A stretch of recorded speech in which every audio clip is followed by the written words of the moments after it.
ಇದು freedom TV complaint ಬಾಕ್ಸ್ನ big impact story. ಬೀದರ್ನಲ್ಲಿ ಆಯಿಲ್ ಮಾಫಿಯಾ ವಿಚಾರಕ್ಕೆ ಸಂಬಂಧಪಟ್ಟಂತೆ ಫ್ರೀಡಮ್ ಟಿವಿ ಈ ಬಗ್ಗೆ ಸುದ್ದಿ ಪ್ರಸಾರ ಮಾಡ್ತಾ ಇದ್ದ ಬೆನ್ನಲ್ಲೇ ಅಧಿಕಾರಿಗಳು ರೇಡ್ ಮಾಡಿದ್ದಾರೆ. ಈಗ ಎಫ್ಎಸ್ಎಸ್ಎಐ ಅಧಿಕಾರಿಗಳು ದಾಳಿ ಮಾಡಿದ್ದಾರೆ. ಅಧಿಕಾರಿ ಕಿಶೋರ್ ಅವರ ನೇತೃತ್ವದಲ್ಲಿ ದಾಳಿ ನಡೆಯಿತು. ಕೆಮಿಕಲ್ ಸೋಯಾ ಎಣ್ಣೆ ಮಿಕ್ಸ್ ಮಾಡ್ತಾ ಇದ್ರು ಅನ್ನೋ ಆರೋಪ ಕೇಳಿಬಂದಿತ್ತು. ಈ ಕೆಮಿಕಲ್ ಸೋಯಾ ಎಣ್ಣೆ ಏನಿರುತ್ತೆ ಅದನ್ನ ಮಿಕ್ಸ್ ಮಾಡ್ತಾ ಇದ್ರು ಅನ್ನೋ ಆರೋಪ ಕೇಳಿಬಂದಿತ್ತು. ಎಣ್ಣೆ ಸ್ಯಾಂಪಲ್ಗಳನ್ನು ಕೂಡ ಅಧಿಕಾರಿಗಳು ಸಂಗ್ರಹಣೆ ಮಾಡಿದ್ದಾರೆ. ಕೃಷ್ಣ ರಿಪ್ಯಾಕರ್ಸ್ಗೆ ನೋಟಿಸ್ ಅನ್ನು ಕೂಡ ಅಧಿಕಾರಿಗಳು ಜಾರಿ ಮಾಡಿದ್ದಾರೆ. ಇನ್ನು ಫ್ರೀಡಮ್ ಟಿವಿ ಕಂಪ್ಲೇಂಟ್ ಬಾಕ್ಸ್ ವರದಿ ಮಾಡ್ತಾ ಇದ್ದ ಬೆನ್ನಲ್ಲೇ ಎಫ್ಎಸ್ಎಸ್ಐ ಅಧಿಕಾರಿಗಳು ದಾಳಿ ಮಾಡಿದ್ದಾರೆ. ಇನ್ನು ದಾಳಿ ಮಾಡಿದಂತಹ ಅಧಿಕಾರಿಗಳು ಇದೀಗ ಕ್ರಮ ಕೈಗೊಳ್ಳೋದಕ್ಕೂ ಕೂಡ ಮುಂದಾಗ್ತಾ ಇದ್ದಾರೆ. ಸ್ಯಾಂಪಲ್ಸ್ಗಳನ್ನು ಕೂಡ ಪಡ್ಕೊಂಡಿದ್ದಾರೆ ಅಧಿಕಾರಿಗಳು.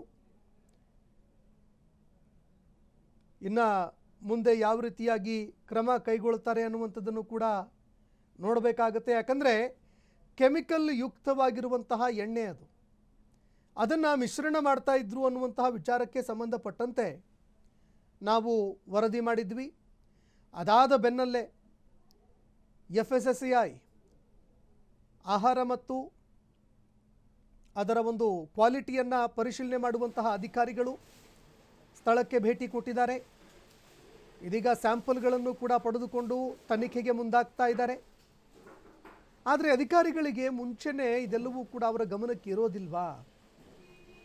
ಯಾಕೆ ಮುಂಚೆನೇ ಅವರು ಕ್ರಮ ಕೈಗೊಳ್ಳೋದಿಲ್ಲ ಅನ್ನೋ ಪ್ರಶ್ನೆಗಳು ಕೂಡ ಎದುರಾಗುತ್ತೆ. ಯಾಕಂದರೆ ನೋಡಿ, ಕೆಮಿಕಲ್ ಮಿಶ್ರಿತ ಎಣ್ಣೆ ಏನಿರುತ್ತೆ ಅದನ್ನು ಸೇವನೆ ಮಾಡಿದ್ದೆ ಆದರೆ ಬಹಳಷ್ಟು ಬೇಗನೆ ಹಾರ್ಟ್ ಅಟ್ಯಾಕ್ ಆಗುತ್ತೆ, ಅದರ ಚಾನ್ಸಸ್ಗಳು ಜಾಸ್ತಿ ಆಗುತ್ತೆ, ಕೊಲೆಸ್ಟ್ರಾಲ್ ಜಾಸ್ತಿ ಆಗುತ್ತೆ. ಹೀಗಾಗಿ ಇದೆಲ್ಲದಕ್ಕೂ ಕೂಡ ಕಡಿವಾಣ ಹಾಕುವಂತಹ ಕೆಲಸ ಎಫ್ಎಸ್ಎಸ್ಎಐ ಅಧಿಕಾರಿಗಳ ಮೇಲೆ ಇರುತ್ತೆ.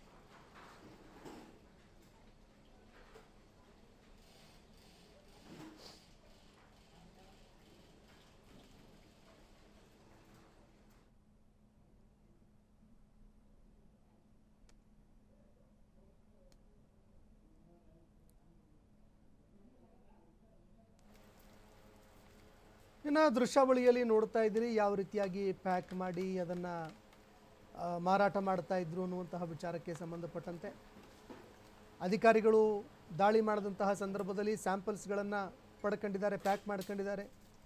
ದೃಶ್ಯಾವಳಿಯಲ್ಲಿ ನೋಡ್ತಾ ಇದ್ದೀರಿ ನೋಡಿ, ಇದು ನಿಜವಾಗ್ಲೂ ಕೂಡ ಫ್ಯಾಕ್ಟ್ರಿಯಿಂದನೇ ಮ್ಯಾನುಫ್ಯಾಕ್ಚರ್ ಆಗಿ ಯಾವುದೇ ರೀತಿಯಲ್ಲೂ ಕೂಡ ಕೆಮಿಕಲ್ ಇಲ್ಲದಂತಹ ಉತ್ತಮ ಎಣ್ಣೆ ಅನ್ನೋ ರೀತಿಯಲ್ಲೇ ಕಾಣುತ್ತೆ. ಆದರೆ ಕೆಮಿಕಲ್ಸ್ಗಳನ್ನು ಬಳಕೆ ಮಾಡಿಕೊಂಡು ಈ ಆಯಿಲನ್ನು ಸಂಸ್ಕರಣೆ ಮಾಡಲಾಗ್ತಾ ಇತ್ತು. ಆರೋಗ್ಯಕ್ಕೆ ತುಂಬ ಹಾನಿಕಾರಕವಾಗಿರುವಂತಹ ಅಂಶಗಳನ್ನು, ಪದಾರ್ಥಗಳನ್ನು ಇದರಲ್ಲಿ ಬಳಕೆ ಮಾಡಲಾಗ್ತಾ ಇತ್ತು.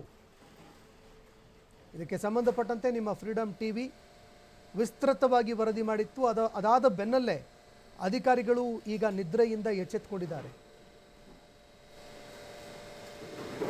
ಈ ಬಗ್ಗೆ ಮತ್ತಷ್ಟು ಮಾಹಿತಿ ಕೊಡ್ತಾರೆ ಪ್ರತಿನಿಧಿ ಓಂಕಾರ್ ಮಠಪತಿ ಫೋನ್ ಸಂಪರ್ಕದಲ್ಲಿ ಜಾಯ್ನ್ ಆಗಿದ್ದಾರೆ.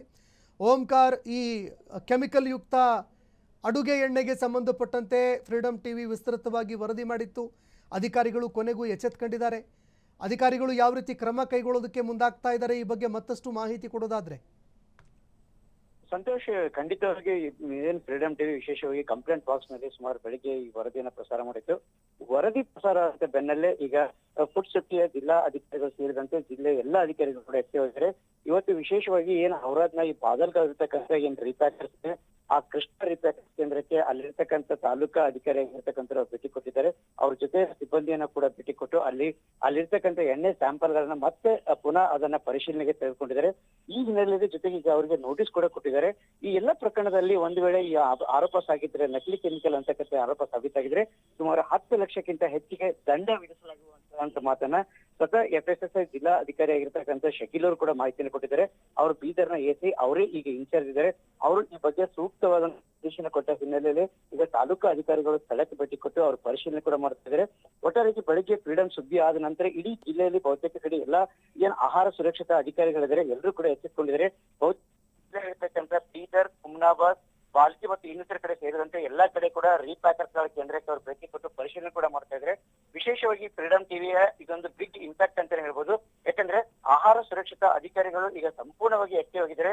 ಯಾವುದೇ ಕಾರಣಕ್ಕೂ ಈ ರೀತಿ ಅಂದ್ರೆ ಏನ್ ಎಣ್ಣೆ ಇದೆ ಅಂದ್ರೆ ಈ ರೀತಿಯ ಸೋಯಾ ಎಣ್ಣೆನ ತಂದು ಸೂರ್ಯಕಾಂತಿ ಎಣ್ಣೆ ಅಂತ ಏನ್ ಮಾರಾಟ ಮಾಡ್ತಾರೆ ಆ ಜಾಲವನ್ನ ಭೇದಿಸಲಿಕ್ಕೆ ಮುಂದಾಗಿದ್ರೆ ಇಡೀ ಜಿಲ್ಲಾದ್ಯಂತ ಎಲ್ಲ ಕಡೆ ತನಿಖೆ ಮಾಡ್ಲಿಕ್ಕೆ ಈಗಾಗಲೇ ಆ ಜಿಲ್ಲಾ FSS ಅಧಿಕಾರಿಯಾಗಿರ್ತಕ್ಕಂಥ ಶಕೀಲ್ ಅವರು ಕೂಡ ಆದೇಶ ಕೊಟ್ಟ ಹಿನ್ನೆಲೆಯಲ್ಲಿ ಈಗ ಎಲ್ಲಾ ಕಡೆ ಕೂಡ ತನಿಖೆ ನಡೀತಾ ಇದೆ. ಸಂತೋಷ್, ಧನ್ಯವಾದಗಳು ಓಂಕಾರ್ ನಿಮ್ಮೆಲ್ಲ ಮಾಹಿತಿಗೆ.